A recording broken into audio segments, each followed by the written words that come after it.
उड़ीसा के इस राजरामपुर इलाके में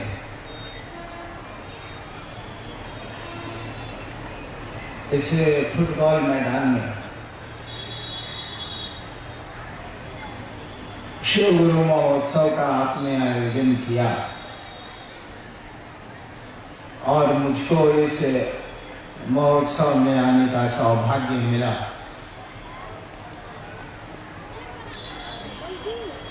सुंदरगढ़ जिले में वीरमित्रापुर में एक बार और आया हूं। इस इलाके में पहली बार आया।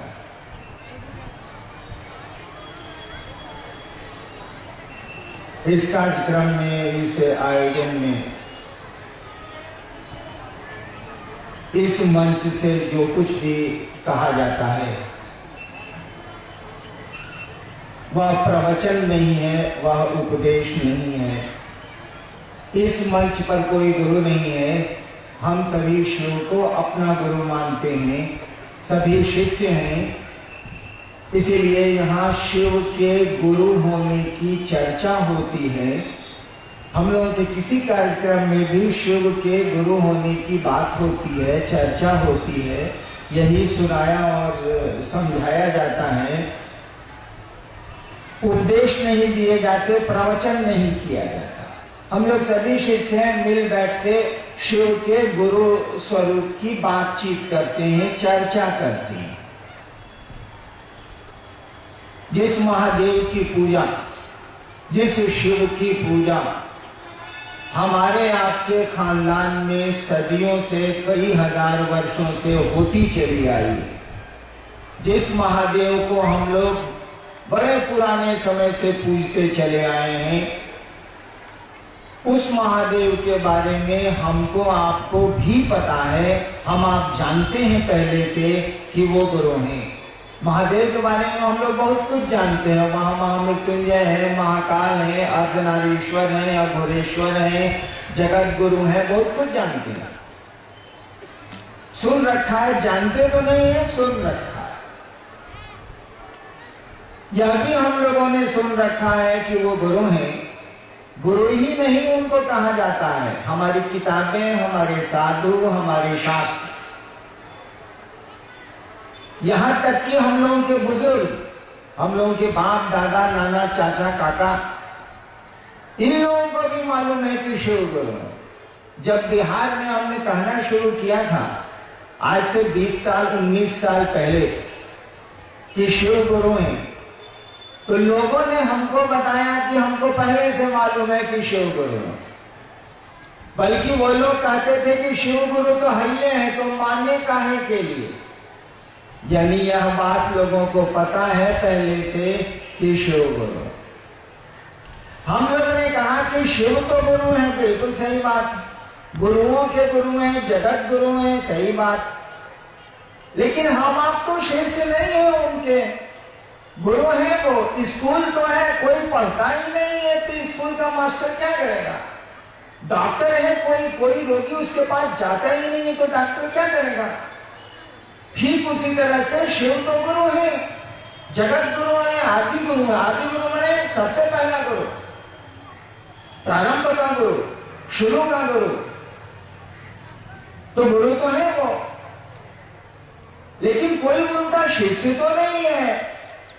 वो तो गुरु जरूर है। स्कूल तो है बड़ा पुराना, कोई पढ़ता ही नहीं है। हम लोगों ने कहा कि जरा पढ़ के देखिए तो ये पढ़ाता है कि खाली किताबें में लिखा हुआ है। ये केवल शास्त्र बोलते हैं, साधु बोलते हैं, बुजुर्ग बोलते हैं। हम लोगों के परिवार के जो बुजुर्ग लोग हैं, बूढ़े पुराने लोग हैं, वो बोलते हैं कि शिव गुरु हैं। पंडित जी बोलते हैं कि शिव गुरु हैं। हम लोगों ने कहा कि जरा चेला बनिए तो उस महादेव का, देखिए तो क्या होता है। कौन सी लगता है चेला बनने में, शिव को गुरु मानने में आपका लगता क्या है। खाली सोचना है कि महादेव मेरे गुरु हैं, भगवान है, ये तो सोचते ही सोचते हैं, पूजा करते ही करते हैं। एक रिश्ता और जोड़ दीजिए, एक रिश्ता और बढ़ा लीजिए, वो गुरु तो है। केवल यह सोचना शुरू किया जाए कि हे महादेव आप मेरे गुरु हैं, सोचना तो थिंक ओवर। केवल सोचा जाए कि शिव मेरे गुरु हैं, हे महादेव आप मेरे गुरु हैं, हम पर दया कर दीजिए। अब गुरु किसी को बनाइएगा तो लाठी नहीं न चलाइएगा, दया न मांगिएगा। सोचा जाए कि शिव मेरे गुरु हैं, धीरे धीरे हमारा आपका मन उस गुरु का, उस शिव का शिष्य होने लगेगा। और जब शिष्य होने लगेगा और गुरु सही है तो परिणाम और नतीजा भी आने लगेगा। गुरु अपना काम करेंगे, गुरु का दायरा तो शिष्य में सीमित हो जाता है। कोई भी गुरु शिष्य से ही जुड़ता है, कोई भी डॉक्टर रोगी से ही जुड़ता है, कोई भी शिक्षक छात्र से ही जुड़ता है, कोई भी वकील क्लाइंट से ही जुड़ता है। हम लोगों ने कहा कि उस शिव को अपना गुरु बनाइए और मात्र हमारा आपका सोचना उस शिव का हमको आपको शिष्य बना देगा। और वो जगत का गुरु है। कहा जाता है जगत गुरु नमस्तुभ्यम, हे जगत के गुरु तुमको प्रणाम है। शिव के बारे में कहा जाता है जगत गुरु नमस्तुभ्यम, किताबें बोलती हैं हे जगत के गुरु तुमको प्रणाम है। जगत गुरु का मानी क्या हुआ? जगत गुरु का मानी हुआ कि इस दुनिया में, इस संसार में, इस जगत में कोई भी आदमी है, कोई भी इंसान है, वो किसी जगह पर रहता हो, किसी जाति का हो, काला हो, गोरा हो, उजला हो, पीला हो, लाल हो, कोई अंतर नहीं आता। इस जगत का उस आदमी को होना चाहिए, आदमी होना चाहिए, उसको ये अधिकार है, उसको ये हक है कि उस शिव को वो अपना गुरु बना सकता है, क्योंकि वह शिव जगत का गुरु है। शिव ईश्वर का नाम। आप जानते हो या नहीं जानते हो, शिव ईश्वर का नाम है। शिव को महेश्वर कहा गया है, ईश्वर को शिव कहा गया है। यही भारतवर्ष का आध्यात्म है। भारतवर्ष की आध्यात्मिक धारा में शिव की परिकल्पना, ईश्वर की परिकल्पना है। ईश्वर उनको कहा गया है। और जब ईश्वर है वो, परमात्मा है वो, खुदा है वो, तब तो गुरु उनको होना ही होना होगा। क्योंकि ईश्वर अगर गुरु नहीं है तो संसार में कोई गुरु नहीं है। ईश्वर अगर पिता नहीं है तो संसार में कोई पिता नहीं है। ईश्वर में अगर माँ का गुरु नहीं है तो संसार में कोई माँ हो ही नहीं सकती। क्योंकि यह पूरी की पूरी कायनात, पूरी की पूरी सृष्टि उसी शिव की इच्छा से बनी। धरती पर भी बहुत सारे सामान हम लोगों की इच्छा से बने। हम लोग इच्छा को मजबूत करते हैं और मकान बना लेते हैं, बहुत कुछ बना लिया हम लोगों ने। ठीक उसी तरह से हम आप भी किसी की इच्छा से बने। जैसे चीजें हमारी आपकी इच्छा से बनती हैं, हमारे आपके संकल्प से बनती हैं, उसी तरह से हम आप भी किसी की इच्छा से, किसी की सोच से बने। और रिश्ता न रुद्राक्ष बनाएगा, न कपड़े बनाएंगे, न पैसा बनाएगा, न बोली बनाएगी। कोई भी रिश्ता मन बनाता है हमारा आपका, पैसे नहीं बनाते, ये रुद्राक्ष नहीं बनाता, ये कपड़े नहीं बनाते। संबंध हो सकता है ये सहयोग दे, मदद करें, संबंध नहीं बनाते। बोली भी संबंध नहीं बनाती। बोली हम लोग बहुत बढ़िया बढ़िया बोलते हैं, लेकिन कोई संबंध नहीं होता। कई बार आप दूसरों को प्रणाम करिएगा। एक बार मैं गांव गया, सिवान मेरा घर है, बिहार जिले में, बिहार राज्य में। एक आदमी को मैंने कहा काका गोड़ लागत नहीं। मेरा साथी था, वो आदमी चला गया तो मेरा साथी पूछा कि बॉस ये कौन आदमी था। उस समय मैं पटना में मजिस्ट्रेट था। ये कौन आदमी था? तो हमने कहा ये सारा कुकुर है। देखिए, बोली से तो काका को प्रणाम किया हमने, लेकिन मन बुझ रहा है कि पूरे गांव को लड़ाता है, पूरे गांव में झगड़ा कराता है। लेकिन गांव के रिश्ते में वो चचा लगता है, तो शिष्टाचार में तो काका प्रणाम करना ही नहीं करना। तो बोली भी संबंध कहाँ बना रही है? मन संबंध बनाता है। यह बोलना कि शिव मेरे गुरु है, इससे हम आप शिष्य ना हो जाएंगे। ठीक है, बोली का असर होता, शब्दों का प्रभाव होता, शब्दों का असर होता, लेकिन यह मात्र केवल बोल देने से कि हम शिव के शिष्य हैं या कंगन बांध लेने से कोई शिव का शिष्य नहीं होगा। जब तक आपका मन उस महादेव को अपना गुरु नहीं बनाएगा, अपना गुरु नहीं समझेगा, तब तक महादेव हमारे आपके गुरु नहीं होंगे। और जब अपना गुरु समझ लेगा, हम लोगों ने कहा ना कि शिव को अपना गुरु बनाए आप, गुरु तो है ही वो, अपना गुरु बनाए आप, अपना शिक्षक बनाए किसी को, अपना चिकित्सक बनाए किसी को, तब लाभ होगा ना। हम लोगों ने कहा कि उस शिव को अपना गुरु बनाइए। अपना का अर्थ समझते हैं, खूब समझते हैं। जब अपना समझ लीजिएगा ना तो किसी को कुछ कहने की जरूरत नहीं है, आपको सब समझ में बात आ जाएगी।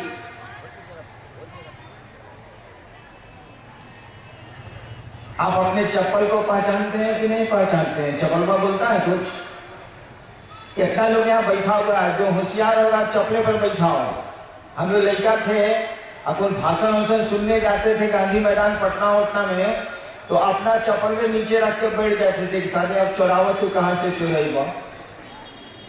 लेकिन कुछ लोग होंगे जो बड़ा भक्ति भाव से आए होंगे कि महादेव की चर्चा है, चप्पल को उधरे खोल के आओ यार। वो जब जाएगा उठ के वो आदमी, भीड़ जब निकलेगी तो अपना चप्पल पहचान लेगा। दूसरा हवाई चप्पल रहेगा उसमें भी अपना चप्पल पहचान लेगा। ये हमारा चलो हटो हटो हटो, इसका वो टुकड़ा कहाँ गया? वो हमारे वहां देखो खोज लेगा। वो काहे खोज लिया? इसीलिए कि वो समझता है कि मेरी चप्पल नहीं है। पैसा बोलता है कि पॉकेट में कितना है, लेकिन हमको आपको पता रहता है कि पॉकेट में कितना पैसा है। कुर्ता बोलता है कि आपका कुर्ता है हम, पैंट बोलता है, शर्ट बोलता है कि आपका है हम, लेकिन भाई साहब हम ही हैं, उठा लीजिए, नहीं बोलता है। आप उसको अपना समझते हैं इसीलिए ढूंढ लेते हैं, अपना समझ लेते हैं इसीलिए पूरी की पूरी पहचान उसकी आपके दिमाग में बनी हुई है। उस शिव को भी जब अपना समझ लीजिएगा ना तो किसी को कुछ कहने की जरूरत नहीं है, शिव को बढ़िया से पहचान लीजिएगा। लेकिन उस शिव को अपना समझिएगा कैसे? हमारा आपका मन तो धरती को अपना समझता है, अपनी चीजों को अपना समझता है, अपनों को अपना समझता है। वो शिव को अपना कैसे समझेगा? वो तो शिव के पास हम लोग अपने लिए जाते हैं, अपनों के लिए जाते हैं। महादेव के पास गए, प्रणाम किया, जल ढारा। बंगाल में तो उसकी भी जरूरत नहीं है, गाल बजा लिया, काम हो गया। अब महादेव से कहा कि सरकार ये दिक्कत है, ये दिक्कत है, ये दिक्कत है, ये दिक्कत है, थोड़ी आप कृपा कर दीजिए, थोड़ी ध्यान कर दीजिए। देखिए महादेव के लिए महादेव के पास हम लोग कहाँ जाते हैं? हम लोग तो जगत के लिए शिव के पास जाते हैं। और यही कारण है कि आप जब नमः शिवाय करते हैं, पूजा करते हैं नमः शिवाय, तो शिव को प्रणाम होता नहीं। वो तो शिव को इसलिए प्रणाम हम लोग करते हैं कि दुनिया चाहिए। इसमें हम लोग की कोई गलती नहीं है, हम लोग का कोई दोष नहीं है। रावण भी गया था त्रिलोक की शक्ति मांगने, अर्जुन भी गए थे पशुपतास्त्र मांगने, बृहस्पति भी गए थे वाचस्पति की उपाधि मांगने, शुक्राचार्य भी गए थे संजीवनी विद्या लेने, भगवान विष्णु भी गए थे चक्र सुदर्शन लेने। जब वही लोग गए थे तो हम लोग कहते हैं तो कौन खराब बात है भाई, हमें जेबे करेंगे, हम लोग जरूरत है तो। लेकिन सामान से काम नहीं चलता है, शक्ति से काम नहीं चलता है। उसके लिए ज्ञान भी चाहिए, उसके लिए समझ भी चाहिए। मेरे सामने माइक्रोफोन लगा हुआ है ना, आप तक आवाज मेरी जा रही है ना? अभी एम्पलीफायर वाले मिस्त्री चले या उधर कोई गड़बड़ी हो जाए, अगर हमको आपको इसका ज्ञान नहीं है कि चालू कैसे होता है, तो समूचा प्रोग्राम भंडोल हो जाएगा। सुनिए नहीं सकता कोई, इतना आदमी कैसे सुनेगा बिना माइक्रोफोन के, बिना एम्पलीफायर के? देखिए शक्ति इसमें है, लेकिन शक्ति को संचालित करने वाला उसके पास ज्ञान है, बैठा हुआ है एम्पलीफायर के पास।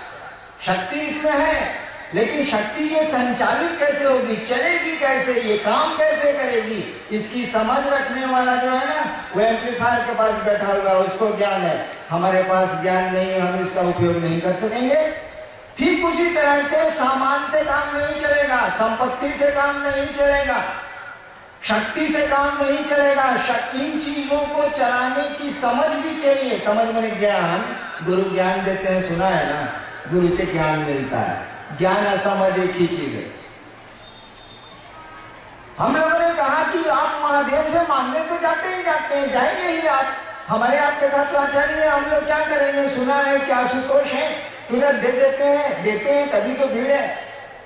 हम लोगों ने कहा कि दानी महादेव से तो आप लेने जाते हैं, अरे ज्ञानी महादेव भी वो है भैया, जो दानी महादेव है वो ज्ञानी भी है, तो ज्ञान का ही नहीं लेते हैं, बिना ज्ञान के कुछ चलेगा? कुछ नहीं चलेगा।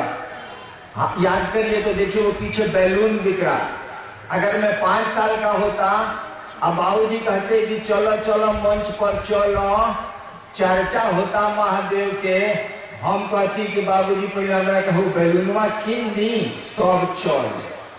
क्यों?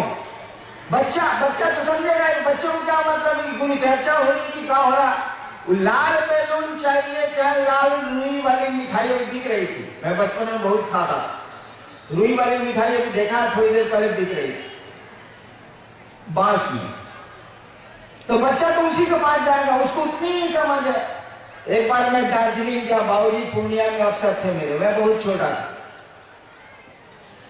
दार्जिलिंग में वो सीटी बिक रही थी, सीटी नहीं होती है, सीटी बजाने में स्काउट्स में जो होती, दुकानदार से हमने सीटी ले ली, दुकानदार बोला 1 रुपया दाम। सोचिए 1953-54 में 1 रुपए की क्या कीमत होगी। उस समय मेरे पिताजी मजिस्ट्रेट थे और उनकी तनख्वाह थी 125 रुपए। मैं मजिस्ट्रेट हुआ तो मेरी तनख्वाह थी 500 रुपए। बाबूजी जब मेरे मजिस्ट्रेट हुए थे 1952 में, तब तनख्वाह थी 125 रुपए। और सीटी जो दार्जिलिंग में बेच रहा था दुकान वाला, बोला 1 रुपया में। 1 रुपया में तो उस समय 1 मन चावल मिलता था। बाबूजी ने कहा नहीं खरीदेंगे। हम कहा कि कैसे नहीं खरीदिएगा, यूं हम देखिए लेते हैं। 3 दिन तक जे छरियाए कि सीटी किना गया। रास्ता भर ट्रेन में दार्जिलिंग से पूर्णिया तक, कटिहार तक सीटी बजाते आए, फुर फुर फुर सीटी बजाते आए। देखिए उसके लिए हम 3 दिन तक झगड़ा किया और सीटी किनवाई लिया 1 रुपए की। अब आप हमको 10 को सीटी ला के दीजिए तो कि सर आप देवघर से आए हैं, महादेव की चर्चा करने आए हैं, आपको सौगात के रूप में हम लोग 10 को सीटी लेके आए हैं। हम कहेंगे खोस लीजिए, फुरफुराते रहिएगा, हम क्या करेंगे? सीटी। देखिए ज्ञान, देखिए बुद्धि। आपका 2 बच्चा है, प्लास्टिक की गाड़ी के लिए आपस में लड़ा जाएगा जब आप ही खरीद के दिया। 2 रंग की प्लास्टिक की गाड़ी खरीद दीजिए अपने 2 बच्चों को, दोनों मार कर लेगा अगर एक दूसरे को छू दिया प्लास्टिक की गाड़ी को। आज जबकि जानता है कि माई खरीद के दे दिया, चाहे बाबूजी खरीद के दिए हुए, उसकी समझ ही उतनी है।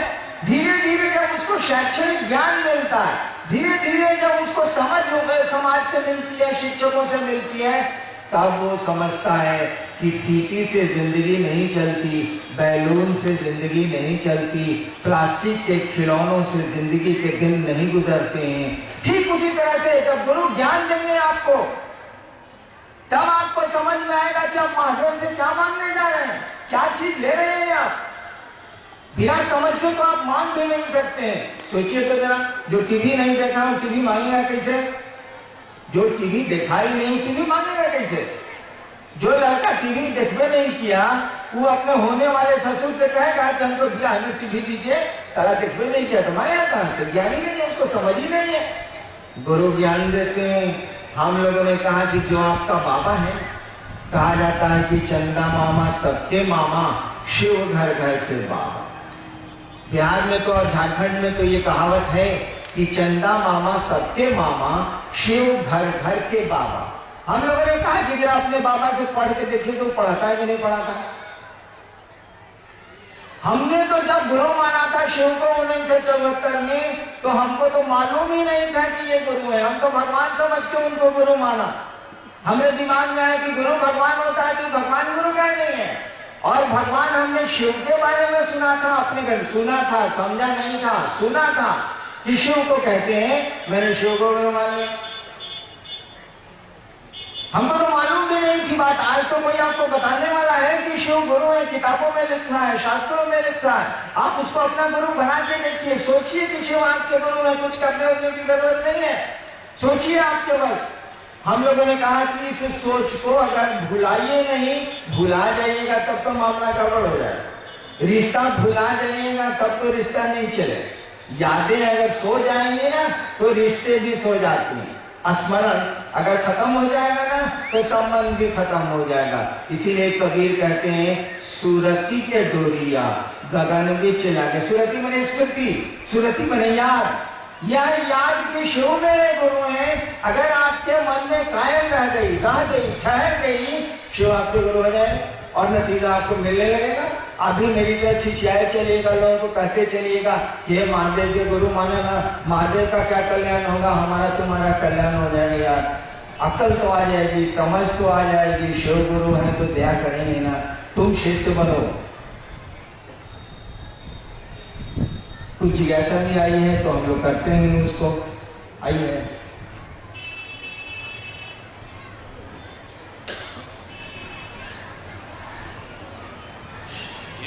एक भाई की जिज्ञासा है कि शिव के सिवा अन्य देवी देवता को गुरु क्यों नहीं बनते। एक भाई ने पूछा है कि महादेव के सिवा अन्य देवी देवता को गुरु क्यों नहीं बनाया जाए।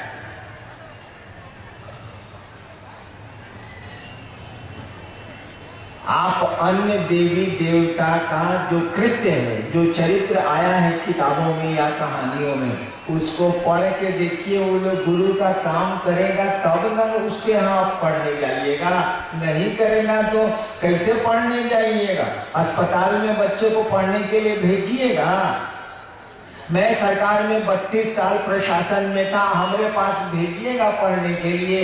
हम तो कहेंगे भैया हम मजिस्ट्रेट हैं या फिर सरकार में ज्वाइंट सेक्रेटरी हैं, डिप्टी सेक्रेटरी हैं, हम पढ़ाएंगे नहीं ना, हम तो प्रशासन के लोग हैं, नौकरी करते हैं, शिक्षक थोड़ी। अब तो हम बोलेंगे नहीं, लेकिन बहुत गौर से देखिए, अन्य देवताओं का कृत्य देखिए, उन्होंने जो जिस प्रयोजन से उन्होंने अपने को सृष्टि किया है उसको देखिए। उससे आपको लगेगा ये लोग तो ज्ञान देते ही नहीं है। हरहु सज्जन पीड़ा या फिर विनाशाय च दुष्कृताम परित्राणाम साधूनाम विनाशाय च दुष्कृताम। हम अच्छों को बचाएंगे, बुरों को, बुरे को, जो गलत है उनको मारेंगे। तो ये लोग तो ज्ञान देते नहीं ना, तो कैसे इनको आप गुरु बनाएंगे। आप अस्पताल बच्चों को नहीं भेज सकते ना, पीडब्ल्यूडी के ऑफिस में बच्चों को पढ़ने के लिए नहीं भेज सकते, नगर पालिका के कार्यालय में आप बच्चों को पढ़ने के लिए नहीं भेज सकते हो। वहां तो तरह तरह के कार्य होते हैं। पढ़ाने का काम तो मात्र विद्यालय में होता है, शिक्षक करते हैं।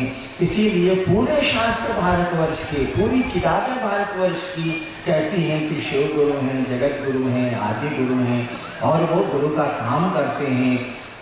पूरी किताबें शिव को गुरु के रूप में स्वीकार करती है, रिकॉग्नाइज करती हैं, क्योंकि वो ईश्वर का नाम है। ईश्वर को तो गुरु होना ही होना होगा। आपके शिव पुराण में लिखा है कि भगवान विष्णु और ब्रह्मा जी को शिव कह रहे हैं। शिव पुराण में पढ़ा नहीं हूँ, एक बार मैंने उल्टा था, उसमें लिखा है कि शिव कह रहे हैं ब्रह्मा जी से कि हे ब्रह्मा जी आप सृष्टि की उत्पत्ति का कार्य करिए, हे विष्णु जी आप सृष्टि के पालन का कार्य करिए, मैं तो सृष्टि को ज्ञान देने का कार्य करूंगा। शिव पुराण में भी ये पंक्ति आई है, बहुत पुराणों में आई है, बहुत किताब में आई है। तो जो काम करेगा उसके पास तो उस काम के लिए भेजिएगा। हमारे पास मोटरसाइकिल खराब हो गई तो बनाने के लिए नहीं भेजिएगा, उसको तो गैरेज में भेजिएगा। ठीक उसी तरह से जो देवता गुरु का कार्य करते हैं, भगवती गुरु का कार्य ही नहीं करती, उनको गुरु कैसे बनाएंगे आप। हाँ, उनको उनके पास चले जाइए अगर भक्त रूप में, और ज्ञान चाहिए तो आपको बढ़िया स्कूल में भेज देंगी, वह अच्छे गुरु के पास आपको भेज जरूर देंगी, लेकिन खुद इस काम को वो नहीं करती हैं। जो करेंगे उन्हीं के पास ना बच्चों को पढ़ने के लिए भेजिएगा या खुद पढ़िएगा। एक भाई की जिज्ञासा है कि नमः शिवाय जाप करते समय ओम क्यों नहीं लगाया जाता। इसीलिए कि ओम उसमें लगा हुआ नहीं है, इसीलिए नहीं लगाया जाता। वैसे ओम लगा के भी जप करिए, कोई खास बात नहीं है। ओम हटा के भी जप करिए, कोई खास बात नहीं है।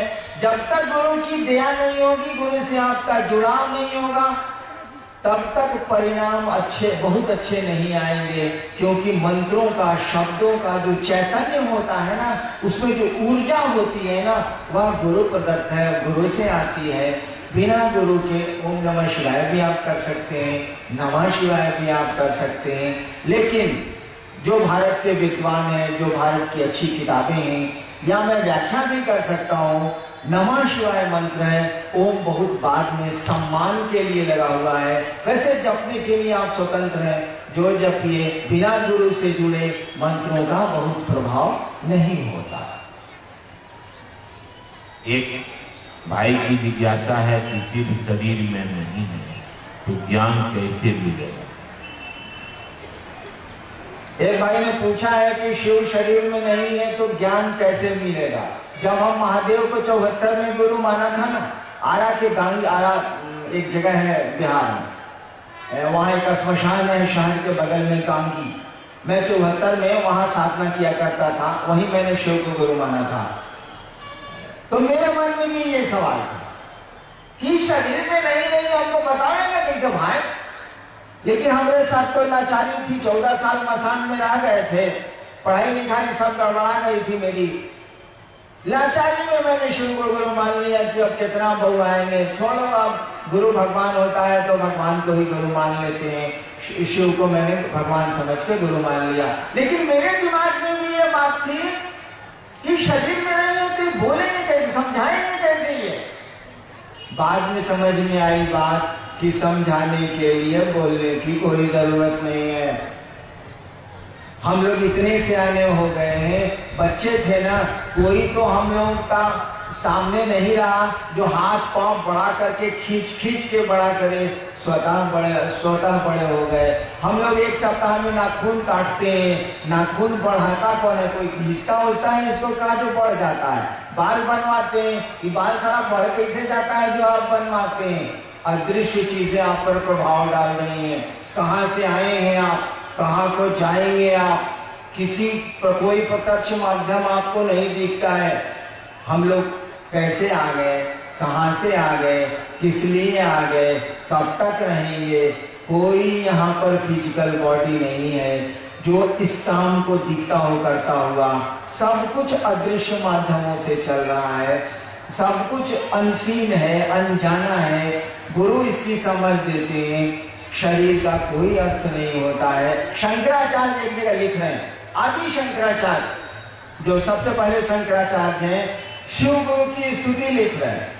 लास्ट में उनकी संस्कृत में जो लिखा है श्लोक, उसमें उन्होंने लिखा है इस बात को कि वट तरु मूले, एक वट का वृक्ष है बहुत बड़ा, उसके जड़ के नीचे, वट तरु मूले, वट वृक्ष के जड़ के पास एक युवा साधु बैठा हुआ है, युवा गुरु बैठा हुआ, एक नौजवान गुरु बैठा हुआ है एक वट वृक्ष के नीचे।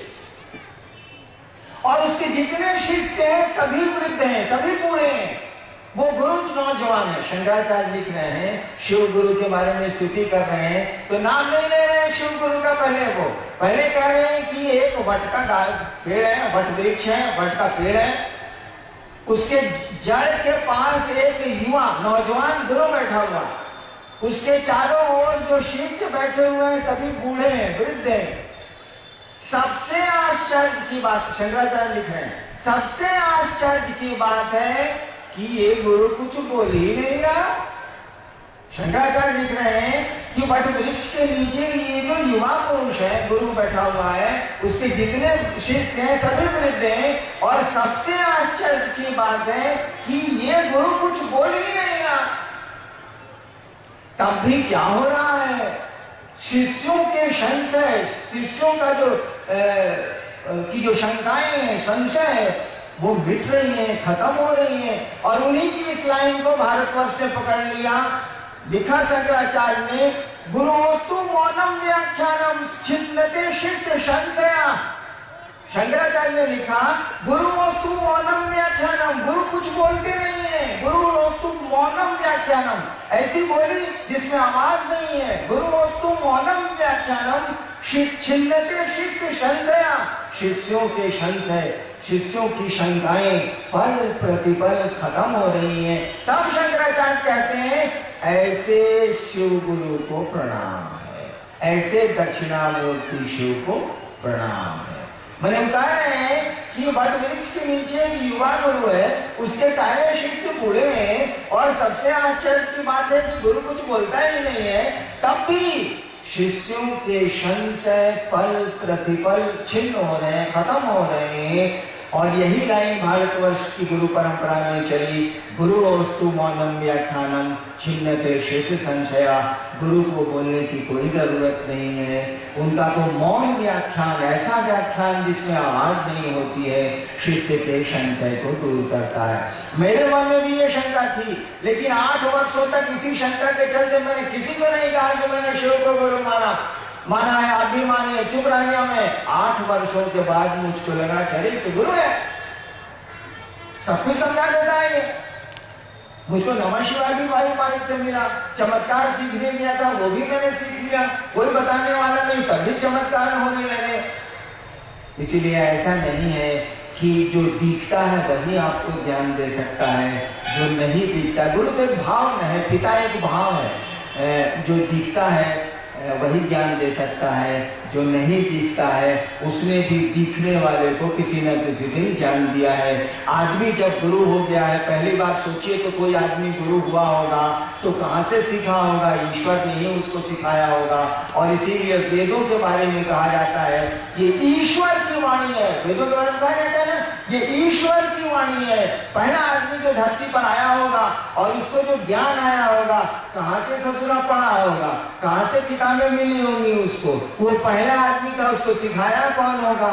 अरे ईश्वर ही सबको सिखाता है, परमात्मा ही सबको सिखाता है, वही हमको आपको इस धरती पर ले आया है, और उसी की इच्छा से हम आप धीरे धीरे इस धरती से जाते भी हैं, वापस भी हो जाते हैं। हमारा आपका यहाँ घर थोड़ी ही है, हम लोग तो घूमने आए हैं, यात्रा पर आए हैं, आज है कल नहीं रहेंगे, कल है परसों नहीं रहेंगे। हमारी आपकी यात्रा का कौन ठिकाना?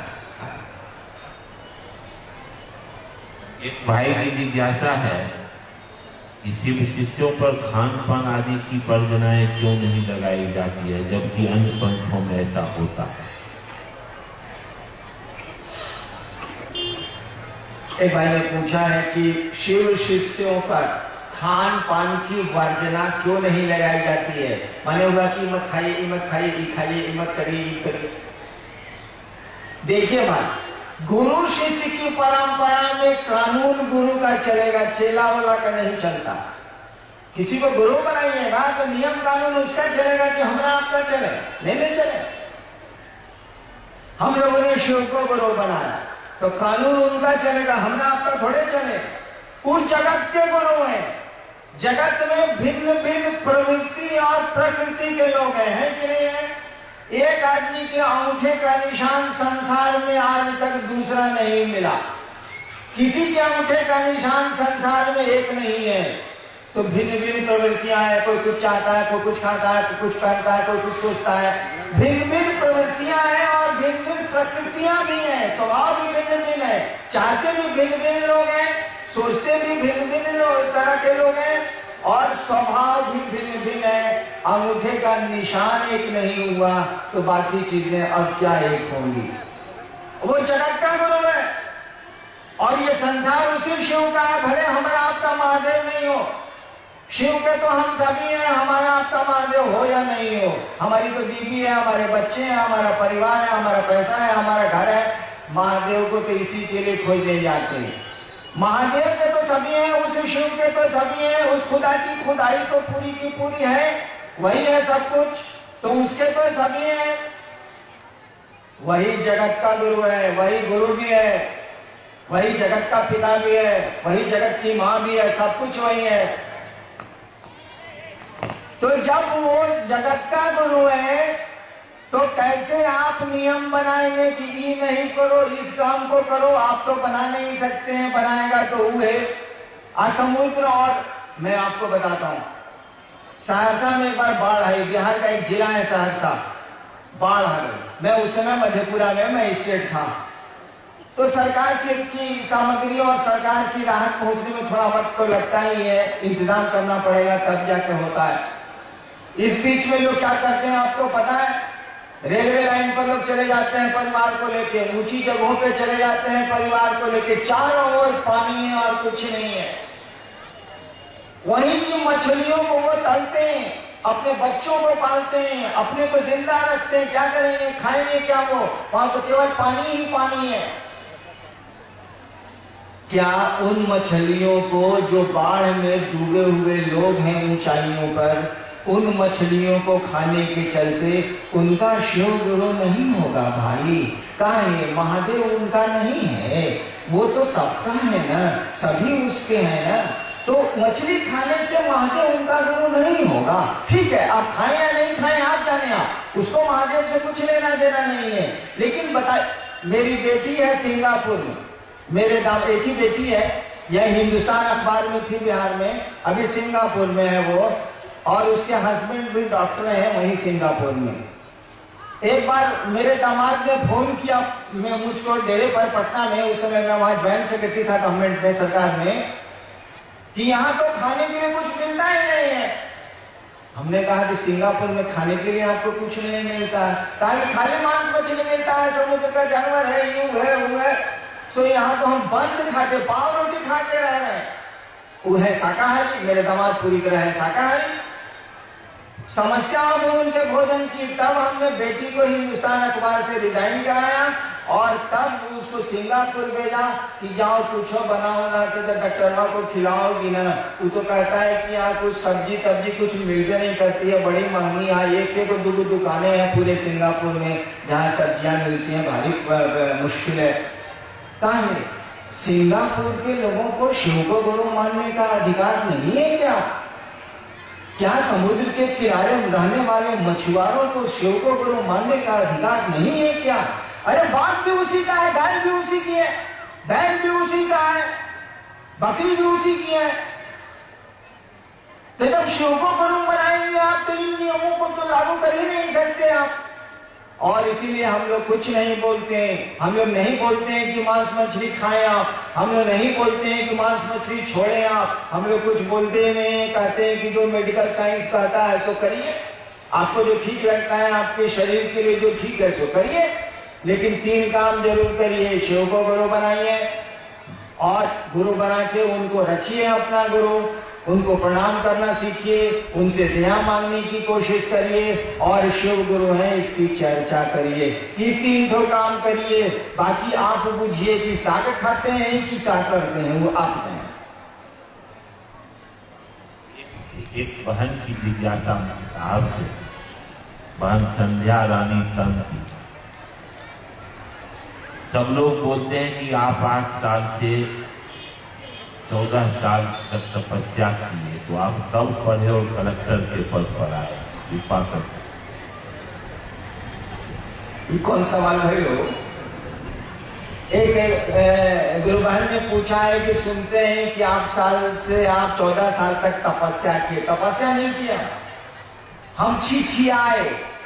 छिछियाना पूछते हैं ना, छुछुंदर छिछियाता है।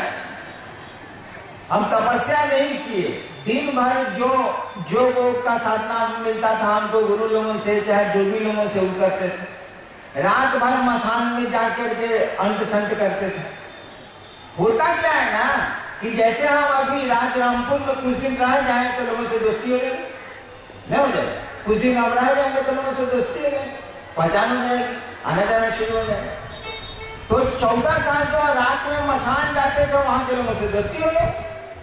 वहां जो लोग रहता है वहां से दिखता नहीं है जल्दी, असम है बनच्चक, ये हमको उतना बुझाता नहीं था, बचपन से थे। तो वहां के लोगों से दोस्ती हो गई। दिन में योग की साधना मैं करता था। हाँ, ये बात सही है कि मैं पढ़ता नहीं। बाप मेरे अफसर थे, कू हम पर कहते थे। मेरा एक छोटा भाई DIG है अभी राजस्थान में, वो पढ़ाकू था। मेरी 2 सिस्टर है, सब पढ़ाकू अफसर है सब। हम थे एकदम भोचू, पढ़ने लिखने से कोई मतलब नहीं, मार झगड़ा ये वो, कभी किसी को पीट देना, कभी किसी। रात भर मसान में रहिएगा तो करिएगा का, रात भर जगे हुए हैं आप मसान में तो भरे झगड़ा नहीं कीजिएगा तो करिए कीजिए। 14 साल के बाद हमको लगा कि साला हम फौज पर, गलत जगह में फंस गए हम साला। जिन लोगों से हमारी दोस्ती हुई थी वो महादेव के रूप में हमसे मिलने आता था। हम इस खुशफहमी में थे कि चलो बड़ा मजा है कि महादेव के लोग मिल रहे हैं हमसे मसान में। साला एक दिन वो निकल गया प्रेत। लाख हम आपसे भाषण दे दें, आप हमारे साथ 2 साल रहिएगा तो नहीं पूछिएगा कि साला बोलता कुछ है करता कुछ है, बुझे? तो हम भी कुछ दिन में पूछ गए कि साला दिखता कुछ है करता कुछ है, साला प्रेत है, महादेव कहने का आदमी नहीं है साला। हमको बड़ा दुख हुआ कि पढ़ाई भी गई, बाप माई का जो तिरस्कार है वो भी बर्दाश्त किया, पढ़ते लिखते नहीं थे। तब मेरे दिमाग में आया कि गुरु भगवान होता है तो भगवान गुरु काहे नहीं है। अब भगवान हमने सुना था महादेव के बारे में, आज से समझा दूंगा मैं, उस दिन मैं समझा नहीं सकता था, हमने सुना था। हमने शिव को गुरु मान लिया। और आपको बताऊं मैं, शिव को गुरु मानने के बाद में अकेले कमरे में रहता था। मेरे बाप बड़े अफसर थे, उनके घर में नहीं रहता था, केवल खाना खाने जाता था और बैठ के मैं रोता था। मैं रोया करता था कि साला कहां फंस गए हम, कौन फेरा में पड़ गए हम।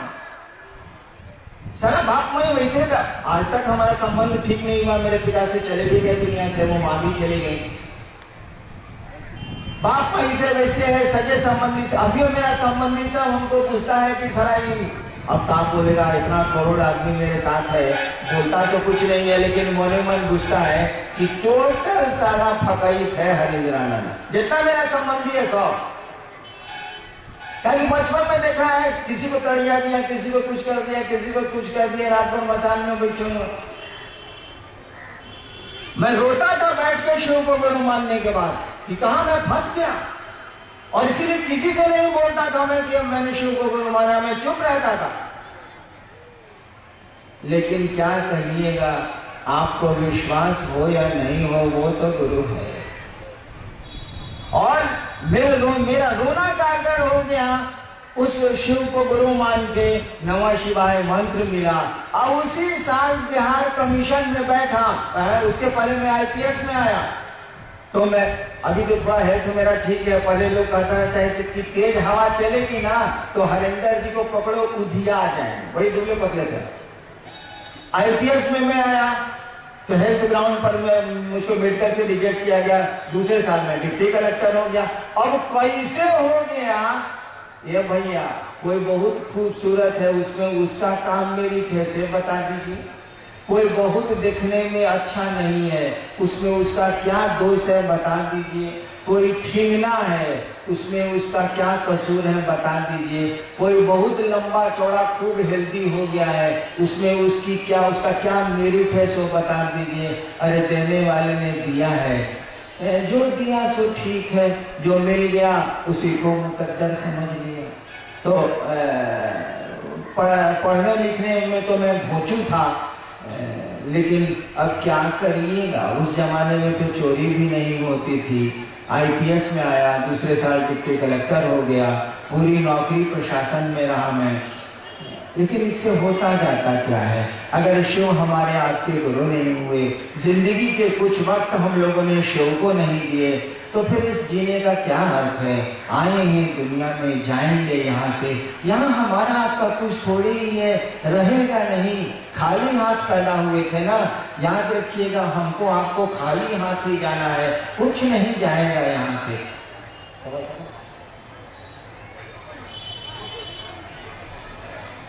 सुंदरगढ़ जिले